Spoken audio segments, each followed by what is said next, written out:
Okay. See, we are discussing about laboratory thermometer. Okay. So where we will use that laboratory thermometer? So laboratory thermometer basically we are using to measure that temperature of a material. Suppose if you want to measure that temperature of water, if you want to measure that temperature of milk, if you want to measure the temperature of any solids, okay, any objects or any materials, if you need to measure the temperature, then we can prefer this laboratory thermometer. Okay, so basically that laboratory thermometer consisting of different parts, such as you can see that mercury bulb.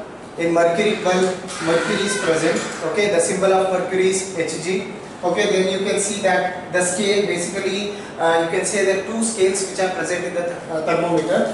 One is Fahrenheit scale, another one is Celsius scale. Okay, then after that you can see that this is the hook, you can hang and you can measure that. So how to measure this temperature using laboratory thermometer? Okay, for this I will show that diagrams and I will explain how to use laboratory thermometer.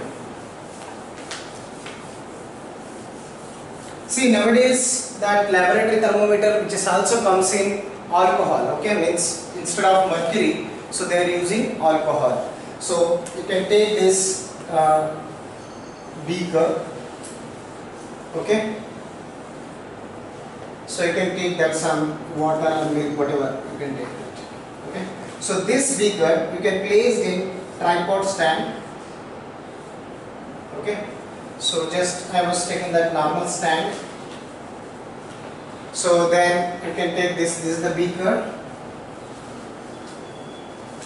okay, which contain water. So then you can place an laboratory thermometer here. Please one thing, when you place that laboratory thermometer, the bottom should not touch to the container. Okay, suppose what will happen, it is made by the glass tube. So what will happen, there will be a chances that the bulb can grow. Okay, so this is a laboratory thermometer. Okay, this will be the hook. So just you have to hang this with the thread which containing this stand. You can keep this one iron stand. Okay, this is the thread. This is the hook, hanging hook. Okay, so now what you have to do? Just you have to place that thermometer now. This is the just rough diagrams. Already I was written this thermometer. So this is the rough diagrams I am making that. Okay. So now you start boiling this water. Okay. So when this boil this, what will happen is the temperature will rise. When temperature will rise, obviously the mercury level from the mercury bulb, it will start to rising. Okay. And in clinical thermometer, what we used to do, we have taken out that clinical thermometer from our body, then we have to see the reading. But in laboratory thermometer, you cannot lift the thermometer. If you lift the thermometer, suddenly the mercury level will becomes decreases. So then you cannot able to exactly judge that exact temperature about the liquid. Then what you have to do? You have to insert this as it is, and just you have to see the corresponding reading where that mercury level will get stopped. Okay, suppose if it is stopped like this, imagine this will be that 50 degrees Celsius. Okay, so exact corresponding where exactly it was stopped, that mercury level and corresponding reading you can take this. Okay, so but remember this laboratory thermometer, the range will be minus 10 degrees Celsius to 110 degrees Celsius. In this range of temperature only you can able to measure that. So below this minus 10 degrees Celsius, this thermometer will not work. Above this thermometer range will be more than 110 degrees Celsius, it will not going to be work. Understood? So laboratory thermometers will work based on this range only. Okay? So whatever the material, suppose if you want to measure that temperature of solid, temperature of liquid, then you can prefer this laboratory thermometer. So now in the market there are two kind of laboratory thermometers are there. One which is made by mercury, another laboratory thermometer is made by alcohol. Okay, so that is how regarding this laboratory thermometer. So next we will coming to that a third type of thermometer. The third type of thermometer, that is maxima minima thermometer. What is that? Maxima minima thermometer. So what is this maxima minima thermometer? The third type of thermometer, we can call it as maxima minima thermometer.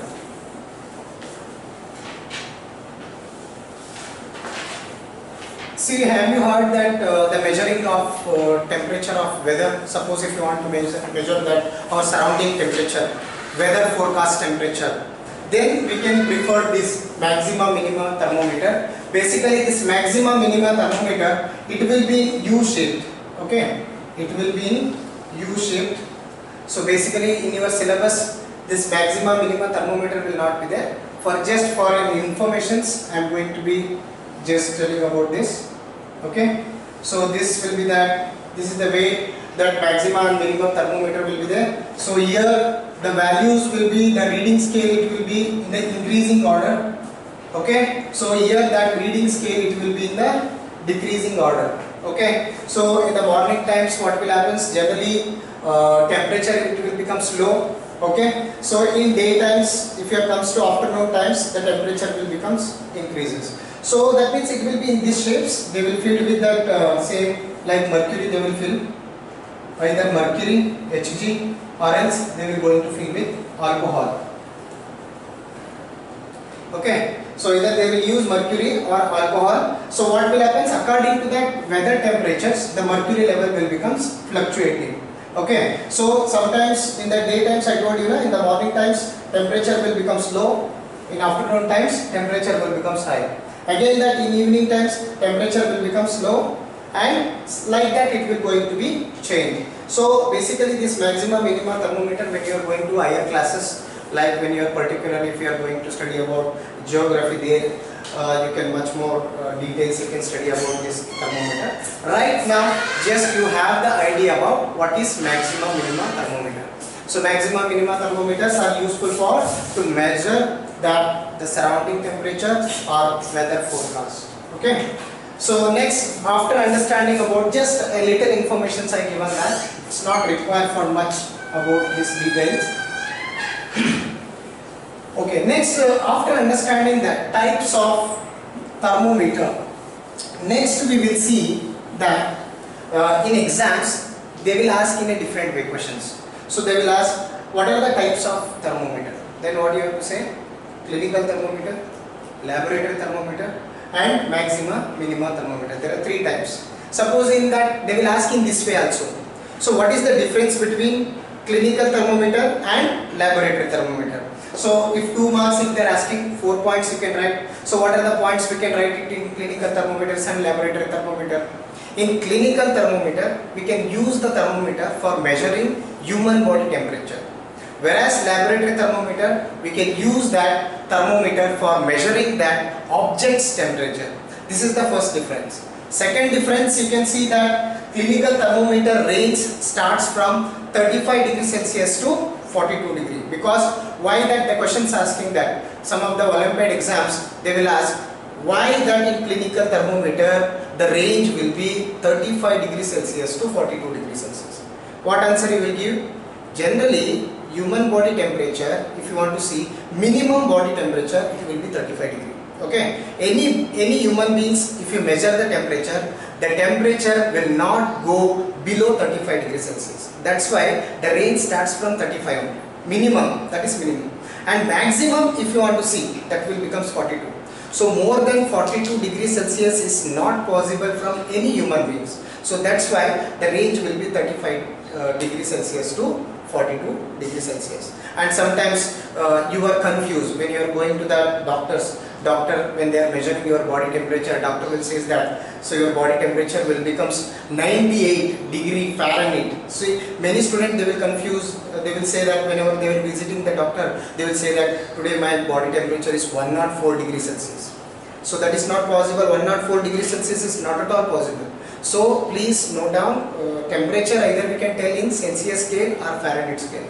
So you have to tell, suppose if you want to tell in that Fahrenheit, so the normal degree temperature will be 98 degree, okay, and maximum it will goes to that 108 degree Celsius, okay, it's not go beyond that, okay. That is the things, please you have to keep it in your mind. Okay, second difference, that is, what is the third difference will be, in clinical thermometer kink is present. What is that kink? Kink means, suppose whenever you are measuring that your body temperature, by the times what will happen, the mercury level will becomes, after taking out that clinical thermometer from your mouth, the mercury level will becomes gradually down. So to avoiding that gradually down, so they kept the kink. So the kink will helpful for means the falling of mercury level. It will prevent that mercury level. Okay. But in clinical thermometer kink is present, but in laboratory thermometer there is no kink is present. And second things, if you want to see that in clinical thermometer, basically it will be available nowadays. The clinical thermometer, it is available in digital form. Digital clinical thermometer. In digital clinical thermometer there is no mercury is present. Without mercury also we can measure the temperature of human body. Okay. But in laboratory thermometer, I don't so think right now we are getting digital thermometer. Till now we didn't get that digital thermometer. So maybe that also it will be available. Okay. So understood now what are the differences between clinical thermometer and laboratory thermometer? Okay. Next, after understanding about clinical and laboratory thermometer, next we will starts with next how heat can transfer from one body to the another body. Okay. So everyone has understood related to the thermometer? Yeah. So next our concept will be how we can transfer heat from one end to the another end. So next question it is coming to our mind, whether heat can be transferred. Yes, of course, heat can be transferred from one end to the another end. So we will going to see that how we can transfer that heat. So that we can call it as mode of heat transformation. Mode of heat transformation. Heat transformation. Transformation. Mode of heat transformation. That means how we can transfer heat from one end to the another end. See, there are three methods are there to transfer that mode of transfer the heat. The first one is conduction. Conduction. The first mode of heat transfer is conduction.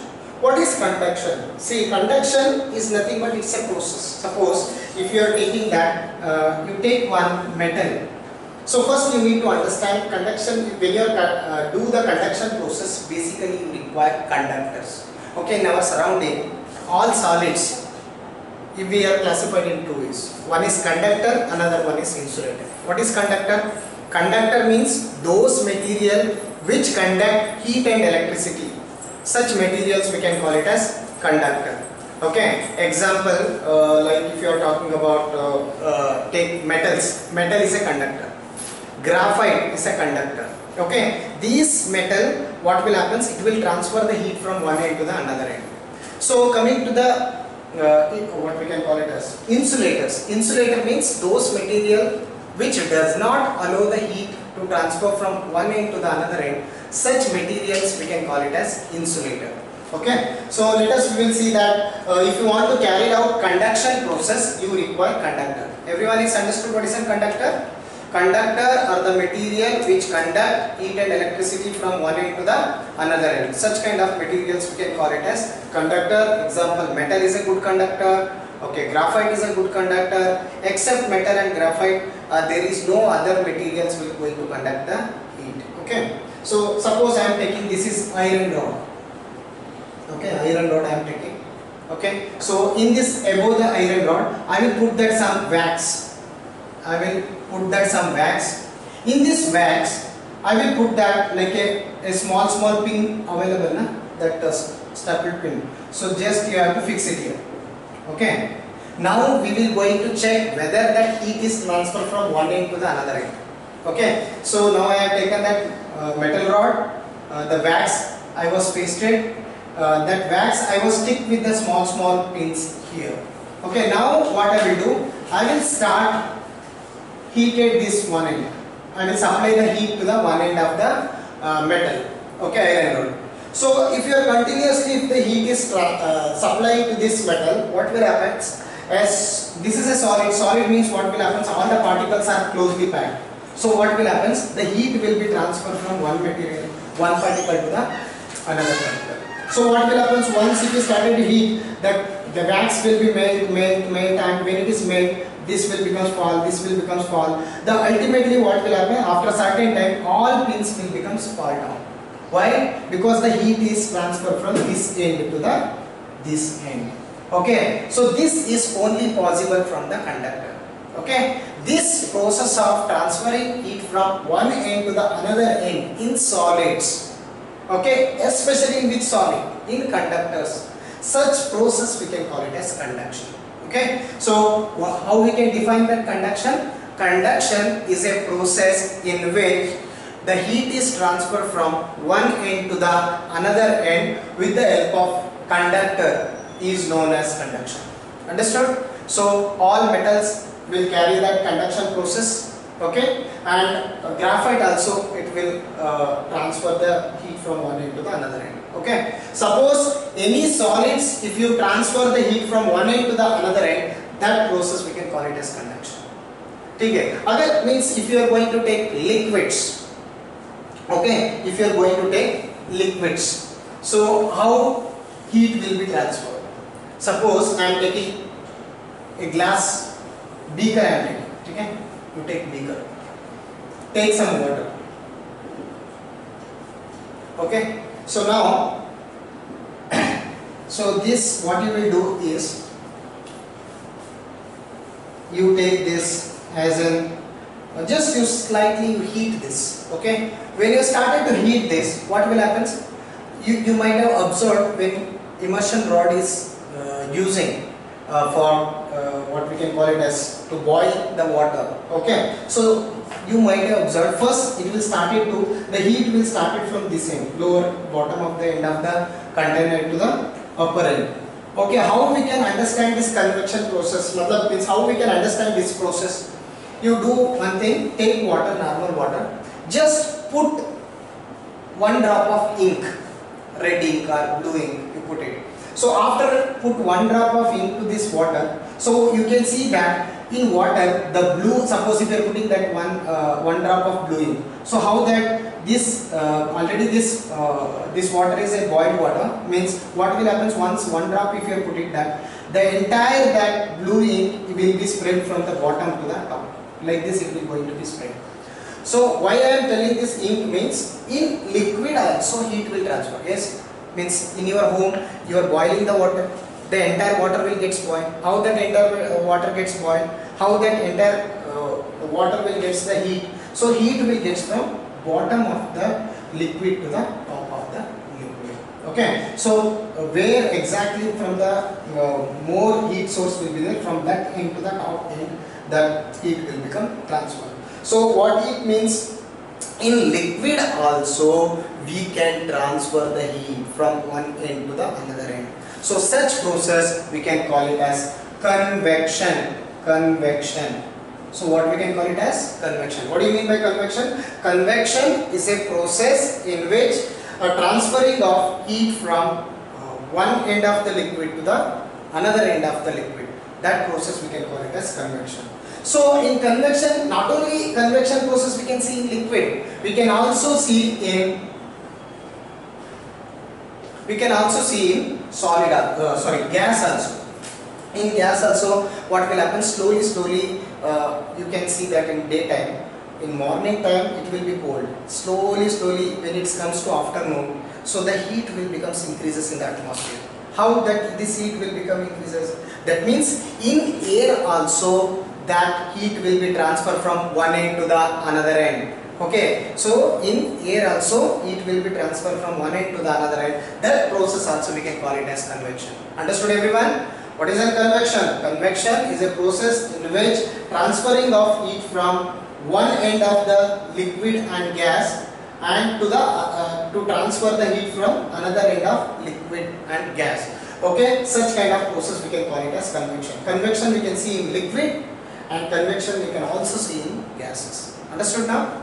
Okay, so next after understanding about conduction, convection, the last process that will be radiation. Okay, what is that? Radiations. Okay, the third process will be radiations. Okay, now we understood conduction. Conduction means if heat is transferred in solid medium, that process we can call it as conduction. Suppose if you are transferring heat from liquid and gas medium, that process we can call it as convection. Suppose if you need to transfer heat without medium means suppose I need to transfer heat from one end to the another. Either I require solid, either I require liquid, either I require the air. Then only I can transfer heat from one end to the another end. Suppose imagine from the sun, from the earth, there is a lot of gap between sun and earth. Okay, we know that in earth certain height only we have the air is present. Means consider on 5 kilometers, 10 kilometers, 15 kilometers, 20 kilometers. If you see that 20 kilometers of depth means height, if you want to see from earth to the sky, so at certain height only we will get the air. After certain height, nothing is present. That means it is completely space. Okay, it's a space means it's empty. Okay, so it's a vacuum. We can call it as it's a vacuum. Vacuum means free space. No gas is present, nothing is present. Vacuum means free space. Okay, so from earth to the sun, there is a lot of distance between that. At certain height, there will be no gas is present. That we can call it as vacuum. Still in vacuum, how heat can be transferred? How? Because the heat we are getting from the sunlight only. Okay, how we will get it? So without medium also we can transfer heat from sun to the earth. So this particular process we can call it as radiation.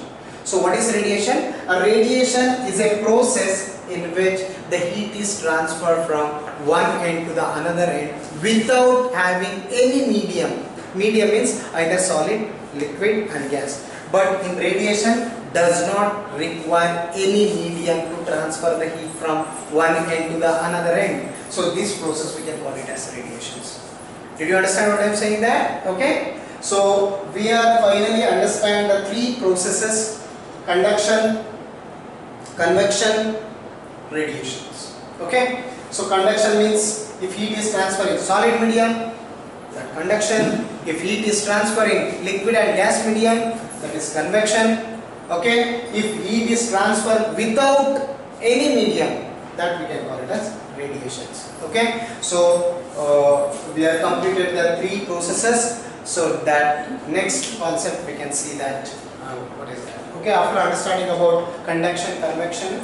Okay. So we can see that next one. Okay, so after understanding about this, next we can start with that. Our next concept is sea breeze and land breeze. Sea breeze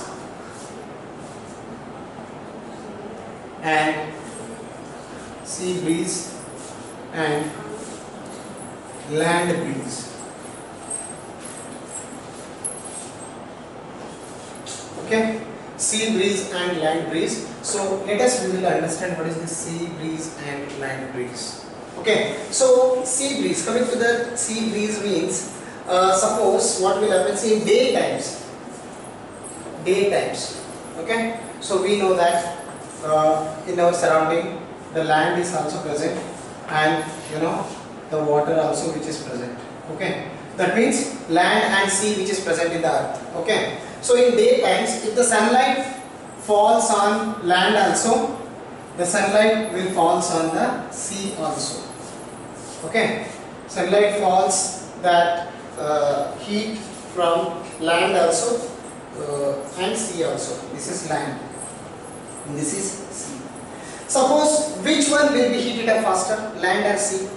If the sunlight is falling from it is falling from the land as well as it is falling to land. It is also falling to the sea. Which one will become heated up faster?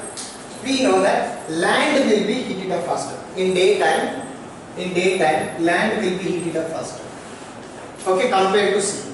So what will happen when land will be heated up? You know that hot air, it will, because this land is consisting of some air in it. Okay, above the sea also that air is present. So which air it will become heated up faster? Land air, because land air does not contain water, because water it takes time to be heated up. But whereas land, it takes easy to heat it up. So after heated up this land, the hot air, it will move towards up. When hot air is moved towards up, so this area, what will happen? This area, whatever the gas which is present, whatever the air is present in the land, all the hot air is moved towards upward direction like this. So then what will happen? It created a low pressure in this part. It created a lower pressure. Low pressure is created, low pressure of air. So that's why what will happen? Whatever the air which is present in the sea basically it contains cold air. Cold air is present in this. In land, during daytimes, hot air, this hot air is started to move towards upward direction. So whatever the cold air is present, it will start to rush towards the where? Sea. Sorry, land. From the sea to land, that air will rushes towards here. Okay. So why it is rushes towards? Because low pressure area is created. To fill this low pressure area, this air it will comes here, and the hot air it will go up, and again it will comes to the sea. So this process of transferring the cold air to the land, okay, and land air to the sea, this process we can call it as sea breeze. See, breeze matlab kya hai? First of all we need to understand breeze. Breeze means a gentle movement of air. Gentle movement of air, we can call it as breeze. Sea breeze means daytime cold air is rushes towards the sea. Cold air is rushes from sea to the land, and hot air move from land to the sea. This process we can call it as sea breeze. Okay, so same way, what is land breeze means? Because that atmosphere should be balanced. It's not like that one side is heated, another side it's cold. It's not like that, because hot air is move upwards, so it will create a low pressure area. So immediately that cold air started to move towards this. These processes we can call it as sea breeze and land breeze. So coming to the land breeze. What is land breeze? Land breeze means during night time. Night time what will happens? In night time, the sea will becomes above the sea, the air will becomes heated up. Okay, in night time that land will becomes cold. Okay, in night time land will become cold air we are getting from land, and in above the sea we will get hot air. Okay, so what will happens in night time? That all cold air will move towards the land, sea. From the land, whatever the cold air is there, it will move towards the sea. So whatever the hot air is there, that will move towards the land. This process we can call it as land breeze. Okay, so land breeze takes place in night time, sea breeze is take place in daytime. Okay, don't confuse here. Many students I know that they will get confused in land breeze and sea breeze. To balance that atmospheric temperature, so what will happen in daytimes, the land will become heated up faster, so all hot air from the land is moved towards the sea. Whatever the cold air is present above the sea, that will move towards the land. This process is called as sea breeze. Sea breeze takes place in daytime. In night time, that all hot air from the sea is moved towards what we can call it as hot air is moved towards the land. Whatever the cold air in the night times, it moved towards the sea. This process we can call it as land breeze. Land breeze takes place in the night. So that if you are doing this sea breeze and land breeze, the atmospheric temperature will get balanced. Okay, hope so you understand the process of sea breeze and land breeze. Okay, so that we have completed that all the concept of what we can call it as the heat chapter. Okay, thank you so much. Hope so I was completed all the concept, and hope so everyone is understand the concept. Nobody having any doubts. If you having any doubts, any clarifications, you have my contact numbers. You can contact me. You can ask your doubts, your queries, any questions. There is no restriction for asking questions. And thank you so much. Please watch these videos and okay. So try to understand and ask the queries. Thank you so much.